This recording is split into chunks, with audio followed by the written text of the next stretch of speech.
Faith without action is dead. And expecting God to financially bless you when you don't take any action to go to college debt-free is a mistake as well. I want to talk through this today. See, I've been talking to a lot of parents that it's been making me concerned as a Christian and as a scholarship coach.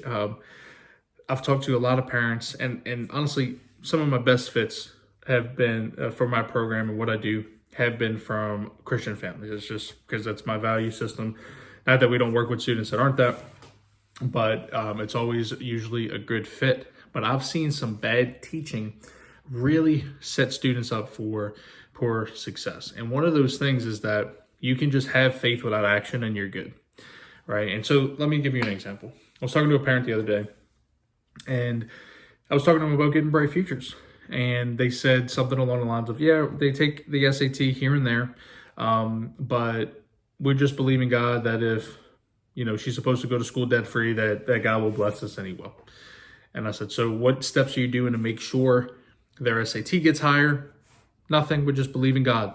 What are you doing to get the GPA higher? Nothing, we're just believing God. What scholarships are you looking out for? Nothing, we're just believing God. God's going to bless us whether we take action or not. But the Galatians says that God will not be mocked. What a man sows, that he will also reap, right? And so you got a lot of people that they're not sowing anything. They're just blindly saying, I'm ready to reap, God. But that scripture says God will not be mocked. What a man sows, he will reap. So if you sow inaction, you're not going to reap anything of value. But if you sow good actions, right? You sow not just good actions, effective things, right? You do the things that lead to a high SAT score, which is you do practice problems and then you go over those with someone who knows what they're talking about. You do what it takes to get a high GPA, right? You study for the test. You don't just, you work with a tutor. You do what you have to do. You don't just go in on test day and say, all right, God, I'm believing that you're going to show up. Like, no, that's not biblical. You're not just saying, God, I'm believing for checks to come in the mail for scholarships, but you don't apply to any and you don't spend time learning what are the best ones and how to find those. This is a situation, this is a belief system that will hold you back and it will hurt your student. If you're a parent watching this, if you're a student and your parents are thinking this way, this will hurt you, right? You need to make sure you're taking the right steps in order to go to college debt free. Now, me, myself, if you've seen some other videos on this channel, I went to college completely debt free, got about 180 grand in scholarships. I served Jesus that whole time. And what I never did was say, God, please give me money without me doing something. Like, just bless me without me putting any action towards it. I applied to dozens and dozens and dozens of scholarships. I worked hard for years to make sure my GPA was as high as possible, and I graduated top 3 in my class. I was number 3 out of over 400 seniors. I took the ACT over 7 times. I did the test prep books. I researched as much as I could. I practiced to ensure that I was setting myself up for success in the future. If you just sit back blindly and say, God, take control of my future, he's looking back, waiting for you to do it, right? He's going to help you. He'll assist you. He'll support you. But he will not be mocked. What a man sows, that he will also reap. So what are you sowing right now?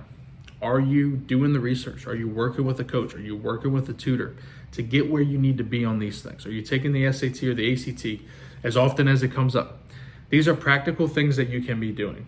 Don't just sit back and say, I'm expecting all this blessing to come, right? It's like a farmer that says, God, I'm expecting you to bless me with a great harvest, but they never put seed in the ground. They never till the soil. They never do the things that farmers are supposed to do. It's great to pray for a great harvest, but if you don't go put seed in the ground, why would you expect God to bless you with a harvest? Right? If you're expecting God to bless you with a ton of scholarships and great opportunities, why aren't you going in and doing your best to get your test score as high as possible? Why aren't you doing your best to get your GPA as high as possible? Right? Why aren't you finding a coach for your student to work with or a tutor for your student to work with? If you're just blindly believing God, that is not biblical. All right, and that's not anything close to what Jesus teaches whatsoever. And so, I get really passionate about this topic because I have seen parents' mindsets, belief systems, mindset structures, frameworks, whatever you want to call it, prevent students from being successful, especially financially, because we expect God to just dump all this money in our lap because we're blessed and we're Christians. That's not how it works. He's going to take care of you. He's going to bless you, but you're going to sow what you reap. And so the question is, what are you sowing right now? And I'll tell you some things you should be sowing. You should be working with a tutor to get your SAT score higher, right? The data shows that about every 100 points you get on the SAT or so, it's about $8,000 in scholarships that students actually get.